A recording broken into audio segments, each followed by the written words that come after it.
has relevance to mathematics, which is unsolved completely, right? So that's sort of what I'm going to do. Though as I was listening to Schluken's talk, I realized there were some things about pneumatic emulsions that if I had the 30 minutes everyone else had, I would talk about. But what I want to talk about today, can I move this thing up and down? Because I'm going to start off on the blackboard, and then I'm going to switch to...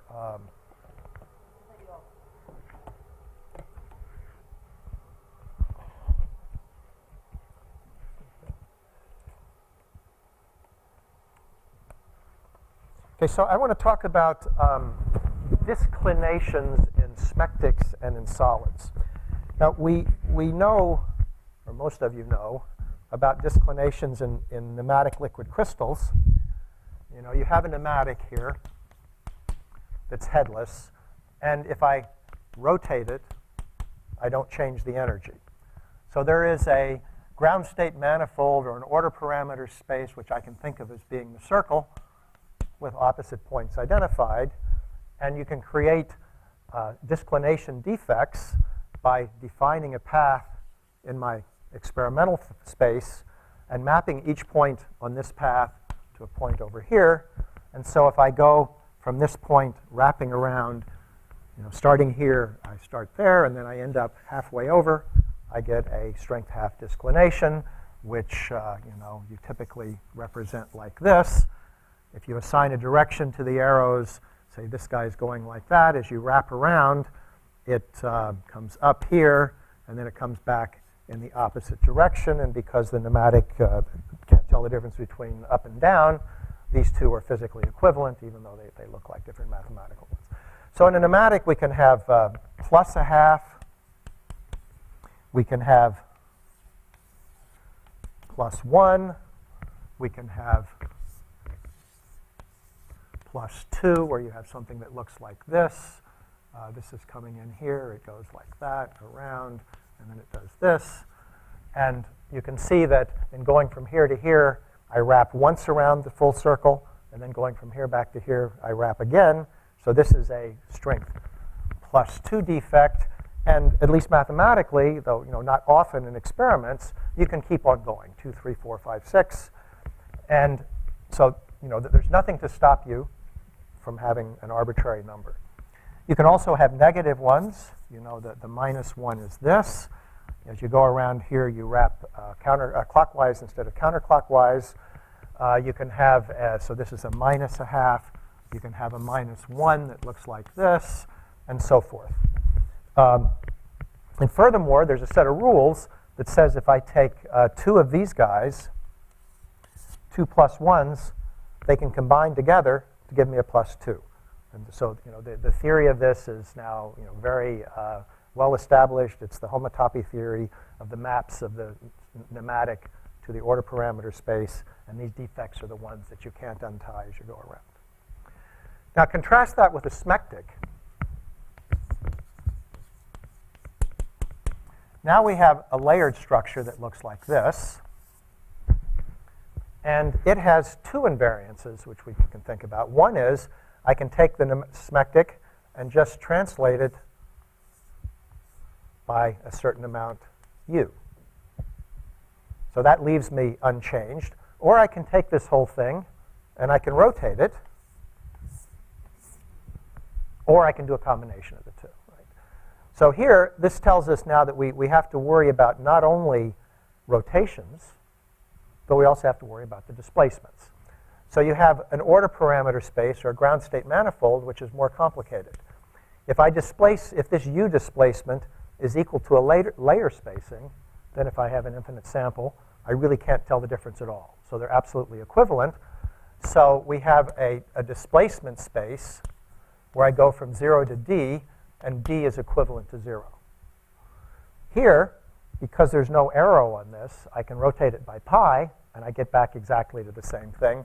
So there's another space up here, which is the angle, where I go 0 to pi. And you know, if you look at it carefully, the way you connect it together is actually a Klein bottle. Now you can ask yourself, what are the disclinations of a smectic? Right? Well, you can have, if you take the layer normal to be n, then you can view the layer normal as being like the director over here, and we can create the disclination patterns by just imposing the same patterns we have in a pneumatic on the director. So for example, we can have this kind of a thing, and what happens is the layer normal goes from this to this, and it comes back down here like that, and I have a discontinuity at this point. And so the effect is that the layer normal goes around a half a rotation, and I've, in the end, created this structure where basically if I go far away, I have something that has symplectic order, but I've distorted the thing. I can do a 1/2. It looks like this. This is certainly compatible with the symplectic ordering. And in fact, I can do a plus. So this one here is a -1. I could have drawn a -2, etc. I can do the same thing here. I can go a -1. I can make a -2. I can make a -6 if I want. Here, in the plus end, I can make a +1, like that. That's exactly the same thing we had there, only now the layer normal is going outward. But there's a theorem, to do the pointer here, that says that you can't have any disclinations in a symplectic of strength greater than 1. And there is an elegant recapitulation of that by Randy Kamyan's group of Chen and Alexander, where they say the way we should think of a two-dimensional symplectic is we should introduce, we can use the density,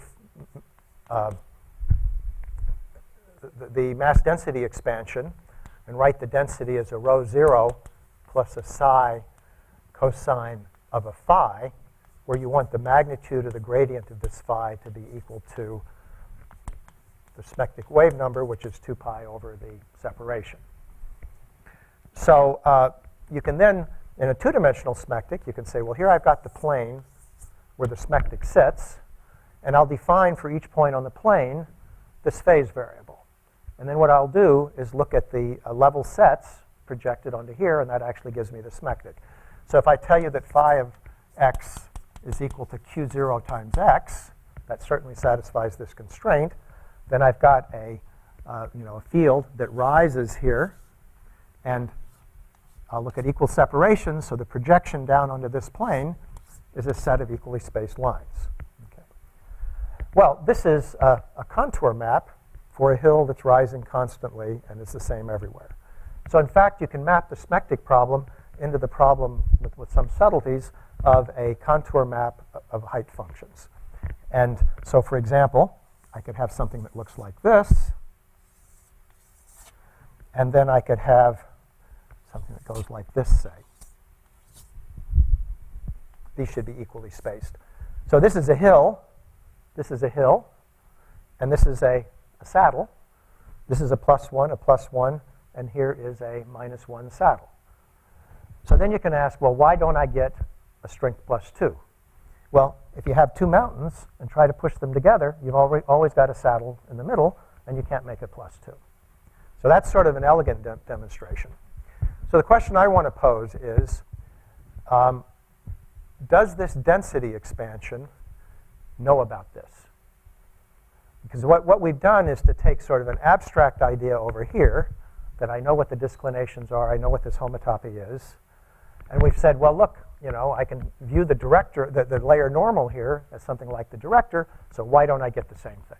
Why can't I have a plus?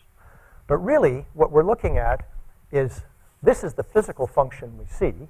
This is the actual density. And if I do anything to create, say, a +2 disclination here, I should see that something goes wrong in this function. So the idea is, the question is, so this is the symplectic question. Now, it turns out that for the solids, is there an eraser here? Oh, there it is. OK, good. So this poses the question for a symplectic. But if you think of solids, you have the same question coming up. So let's think of a square lattice. So what is a +1/4 disclination? What you do is you You know, imagine that your system is cut like this, and you take this region and you cut it out. So you cut out a square, and then you take these two things and squeeze them together. So that gives you what's called a plus 1/4 disclination. I'll show you some pictures in a minute. What about a strength 1/2 disclination? You take the whole lower half plane, you cut it out, and then you take these two things and join them together. So you get a plus 1/2. How about a 3/4? Well, you do the same thing, except now you cut out 3/4 of the thing, and you take these two guys and you put them together. What about a 1? How do you construct a 1 from this? Because you don't have anything left. You cut this out and there's nothing there.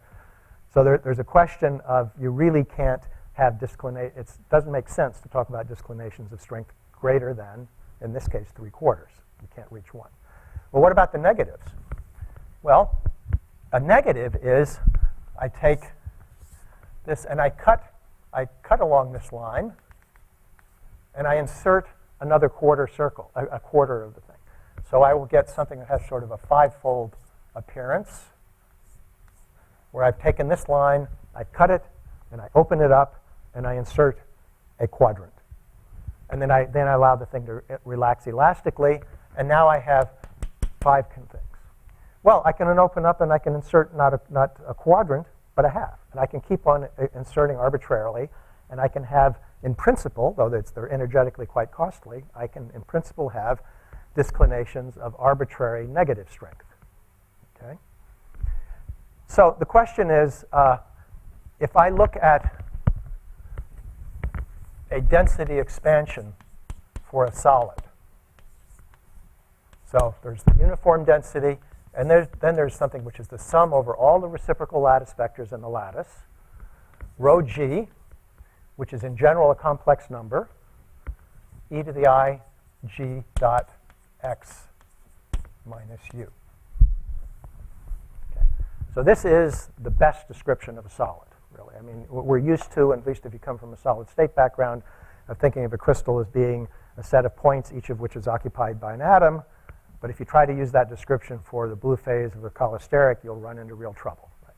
So you want to use this. And I can ask now, what is the order parameter space that goes with this? Well, it's useful to think of this thing as a function r of x. So basically, there's a map from the position x in space to this point r of x in the abstract order parameter space. And clearly, r of x going to r of x plus a lattice vector leaves this invariant. So we have this space r of x has translations identified. So it's basically a lattice, an abstract lattice space.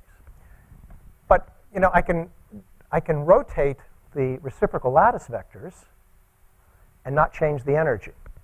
So if I let G go to some rotation matrix, which I'll write as a transpose times G, then all I've done is to take the whole lattice and to rotate it. And as long as this is spatially uniform, it doesn't cost me any energy.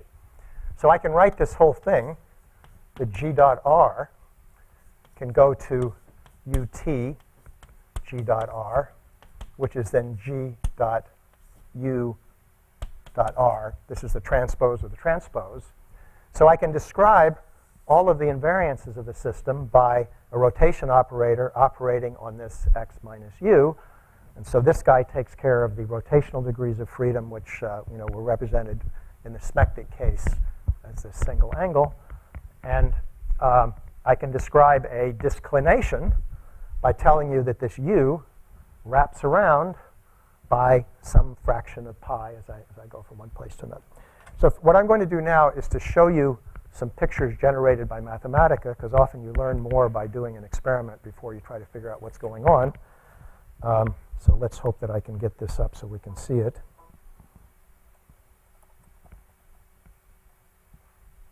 Shoot, I did a lot of this noise. It doesn't let you make a typing mistake when you type in your...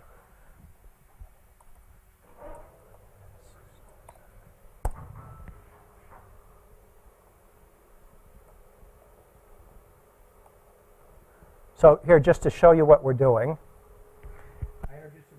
oops, I have to do, I think I'm connected here. Do I have to do function f? Okay. Just wait? Oh, okay. So I'm going to introduce a displacement variable u, which describes the dislocations, the insertion of extra things. Then I'm going to introduce a rotation matrix in which the angle is going to be some number times the inverse tangent of y over x. So if that coefficient is 1, then I go all the way around. If the coefficient is a half, I do a half. I'm just going to plug that into the density theory and look at the density map to see what things look like. So here, I don't have to log in now. So we start with a smectic in which I write the smectic energy is cosine qv dot xv, and I set qv0 to be in the x direction. And just to show you that we have what we want, there's the density plot. You have the layers that go are aligned along the y direction because q naught is in the x direction. And you can put in the dislocations. So here is a strength 1 dislocation, which comes by putting that u in. It really comes up immediately. You have an extra layer stuck in. Here you have strength 2 dislocation. You have 2 layers in. And now in the disclination, well, we know that we can have disclinations of strength 1/2, plus or minus 1/2, plus or minus 1, etc. And the question is, what happens when we go to above 1? So here is a strength plus 1/2. Now, it's not, all I've done is to put in this rotation matrix that takes, in which the angle is 1/2 inverse tangent of y over x. I've done nothing to relax the energy. So if I took this and then said, let me get the best energy out of it, it would squeeze these things back down so it has the layer spacings the same. But the topology is still right. So that's a plus 1/2. Here's a plus 1. That's what you expected. Here is, what is this one? This one is still another plus 1/2. I don't know why I did that. So this one is the minus 1/2, what we expected. Here is minus 1, minus 3/2. It just keeps on going. Minus 2. So we can keep on making these, and this is basically the statement that you can have a saddle point where you have 6 hills around you, and they all go down to the common saddle and then fall off, right? So I've shown that we can basically have arbitrary negative. Now here is a plus 2. In other words, putting in that the angle is twice the inverse tangent of y over x, you're back to exactly what the smectic was, right? So the mass density expansion knows about this theorem. It just gives it to you, right? And if I look at,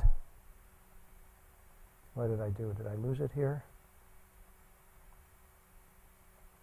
Oh, shoot.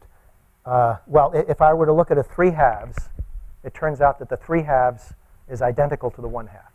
And you can show the arithmetic that that's the case. So I'm showing you what comes out of the Mathematica, but I can do arithmetic to show you that this actually happens. Now let's look at the square lattice. So there's the square lattice. There's a single dislocation in the square lattice. There is a double dislocation in the square lattice. Here,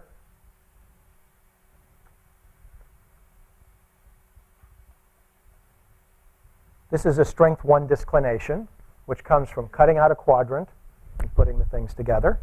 It works. Excuse me? This is a strength 1/4. I'm sorry, strength 1/4. Yeah, strength 1/4. This is a strength minus 1/4. You can see there are 5 things going around because I've inserted an extra quadrant. This is a strength 1/2, which comes, as I did over there. I cut off the bottom half and I close it together. And you can see I'm getting a lot of distortion now. The thing doesn't know how to deal with it. Here is a minus 1/2. That's inserting 2 quadrants, so I have a 6-fold symmetry. Here is this is almost at the limit you can imagine. This is a 3/4 one. It still produces a result. Here is a minus 3/4, has a 7-fold symmetry. Here is a +1. So what that means is I just plugged into the formula that the angle that I'm rotating as I go around the path, a closed path in the physical space, I just have that this angle is inverse tangent of y over x, and what comes out is a circle. So I've lost all memory of what the square lattice is. I just have a circle here. So this is a meaningless thing in terms of the square lattice. And I can go through the arithmetic to show you why this happens. And then we can go and look at what happens if I put in the 2. There I'm back to the square lattice again. So again, the density functional knows about this problem. And if I look at 1.75, this is the same thing as the quarter. And so what's happening is, and we knew this from the beginning, is that the displacements and the angles are not decoupled in this case. They are in the case of the pneumatic, but they're not the case for the crystal. And the manifestation of that is that when I have something like, so I'll just write it down here. I have cosine, say, 2 phi, where phi is tan to minus 1 y over x, times sine of 2 phi minus sine of 2 phi cos 2 phi. And I operate on xy here. What I get is x minus y, because phi depends on y and x. And so the fact that I have an angle that depends upon x and y operating on the vector x and y, when I get done, I get something where the y changes sign, but the x is the same. But all of my densities that I looked at are invariant under y going to minus y, and that's why this comes out. So the way you see the coupling in this case is that the angle depends upon x, and the x appears in my density. It has to be like that. So you can also do it with hexagonal lattice. There's a third. The other one was a sixth. Put in 1 again for the hexagonal lattice. Same thing. Doesn't make any sense. It's this circle. So you just couldn't put it there. And then so forth. So the message is I think that this is a pretty clear explanation as to why you don't have the 2 or more. I would say that this is not yet in the form of a rigorous theorem, and for those of you who really like rigorous mathematics, I'm sure there's something to do here. I'm not exactly sure where it's going. There are some subtleties here. I showed you the part that works. There are some things that are really a little bizarre, particularly having to do with the case where you rotate you set the s equal to 1. Because here I've always chosen, see, I could have had inverse tangent y over x plus some arbitrary angle. So most of the time, all that does is to take your crystal, rotate it, and then distort it. But if I set the s equal to 1, then what it does is it changes the length of the pattern. And so I see why that's happening mathematically, but I'm not quite sure what that means in the context of all of this. So I suspect that there is the possibility of taking this approach of really understanding what the homotopy or whatever the extension of homotopy is for these lattices. And I have covered more than my time also, so I will stop and not tell you. Well, as I'm shutting down, I will say there is an area of pneumatic colloids and pneumatic emulsions that really hasn't been looked at too carefully.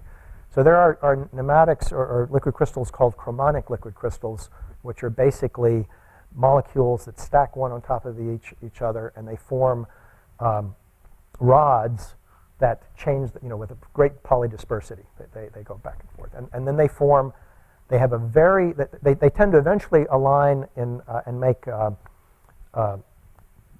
columnar hexatic phases. And as they get close to that phase, their K1 elastic constant gets to be very, very big.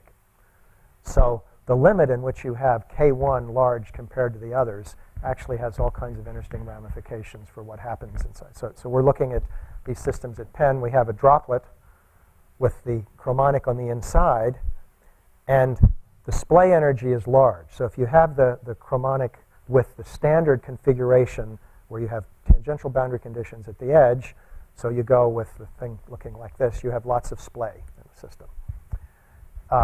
And the system doesn't like that. So you can twist, and it actually turns out you can make a configuration where the splay is absolutely 0. And when you do that, you concentrate all of the energy at the two ends, and you actually have the thing twist more than 90 degrees. And that has to do with having at least this is within a simple ansatz model. It's not anything in detail. So I think that there probably is a lot of room for people to look at systems where the K1 is very large compared to K2 with, the types of mathematics that you guys know. Harmonic. Yeah, the polymers have the same problem. They get to be, but the I mean, living polymer which could change. Yeah, that's right. It's the same, and particularly if you have very long polymers, then the K1 diverges, right? As Bob Meyer observed some time ago. Yeah, it's about the same thing.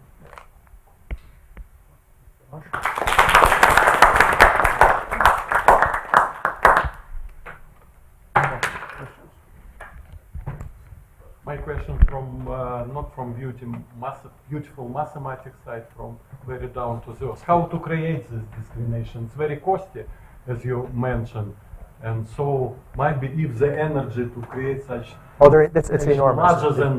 Larger than condensation. They go like R squared. Yeah. So that energetically, it's very hard. Yeah. I mean, you can. But if this energy larger than say KBC transition temperature, just destroy the order. How to do it? How to put the energy bigger than the energy? Yeah. I think energetically, it's not realistic. I agree entirely. But you can go to textbooks including mine and see pictures of it. That's right. Yeah. I've seen K1 going to infinity. That might be a topic for gamma minutes. It might be. Yeah, it might be. Yeah. Could I ask you about? These are all sort of two-dimensional. No. The system is a. So the chromonics are water soluble. So that's what makes them interesting compared to others. They're not colloids. They're actually molecules. In fact, one of the molecules is an asthma drug. And so they like water, and they don't like oil. And so you can put these things in oil with a surfactant that goes like this, and you have the chromonic here.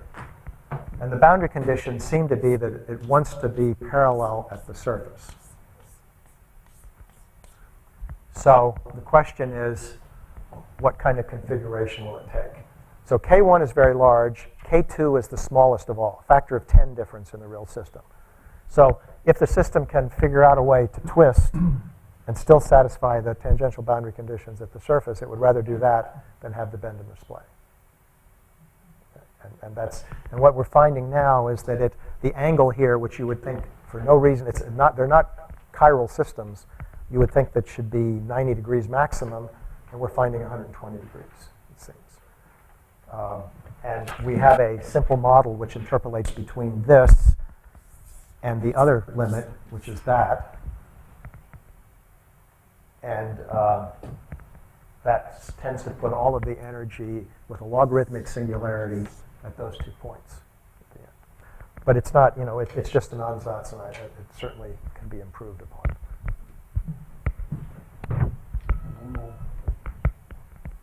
Yes. So are you saying that you think you could have some scenarios where you could look at an energy that adjoins the Frank energy and an energy of this type for the symmetric, and see something? Well, so that question and the spectic ones are sort of two different questions.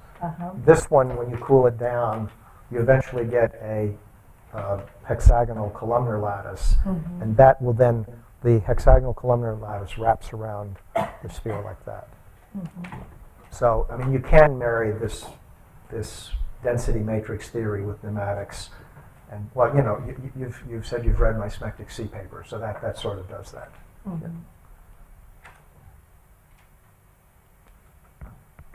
Okay, well, thanks, Tom again.